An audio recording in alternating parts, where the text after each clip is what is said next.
Rita, we don't want to stop you from whatever you are thinking. But I don't think it's a good idea you are wandering about without a reference point. I mean, we or he, pointing Fräulein. Somebody. You run the risks of getting lost in your dreams. You know it. They don't, but you have to know it. I knew it, and on my own experience, even though I also knew that having a reference point either prevented it completely. Wake up!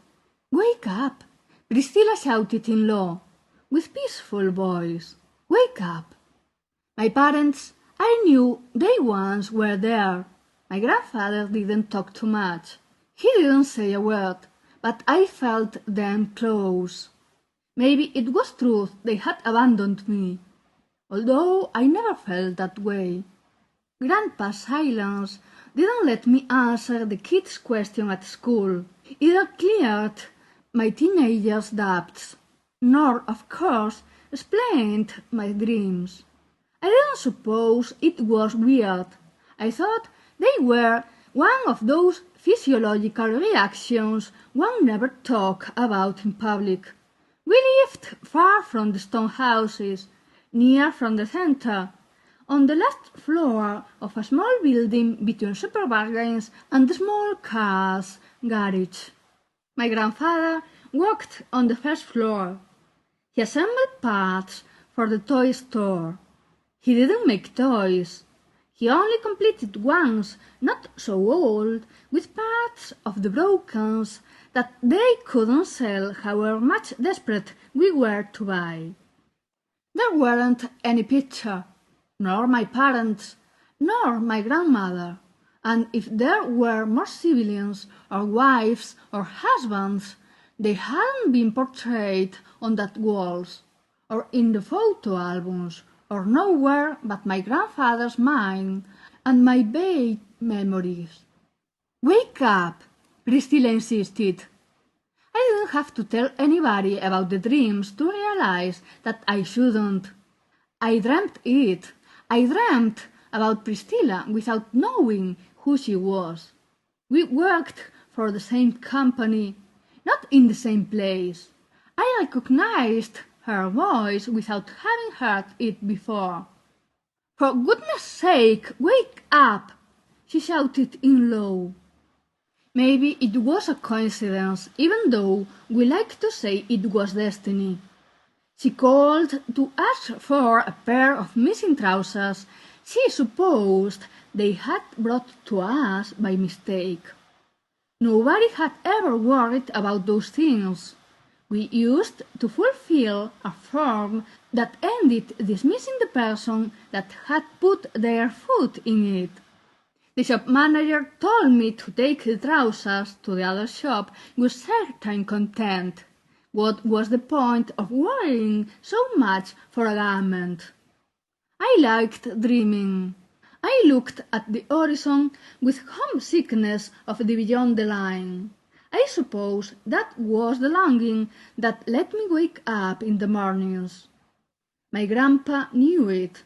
He never talked to me about it, but I knew he knew it. He might notice it in the eyes.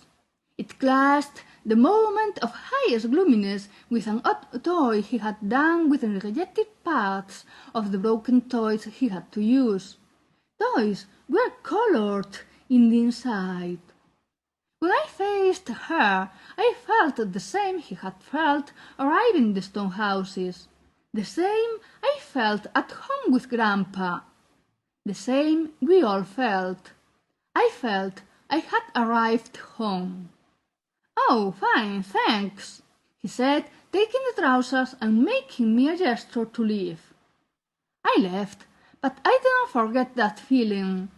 The day we closed early to balance the sales of the other shops, I took advantage and went, without knowing what I was doing, to wait for her. I didn't approach. I waited for her to go out and then followed her. I had never jumped the curfew before, and that first time I really didn't mean to. Priscilla went home. I hid in the first door I found opened. I waited.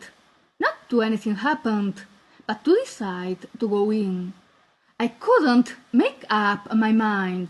It wasn't a good idea. Who knew how she was going to react? Who knew how I was going to react? Who knew if there were more people at her place? Suddenly a yellow white car clipped my wings and held me inside that entrance until it got dark. I stood there for hours without knowing what to do. The car passed by again. Shortly after one of the beats of the patrol, Priscilla went out of her house. Not bothered at all, as it was 2 in the afternoon. I followed her, not only for the interest she aroused in me, but also for going out of that house that smelled dark. Sure, she realized, but didn't look back not once. At the stone houses, she started to run and I lost her. At the stone houses, I felt peace. The silence was cozy. The humidity was the right one. The houses let me see the sky. The streets, labyrinths. I arrived at the hut. Inside there weren't much.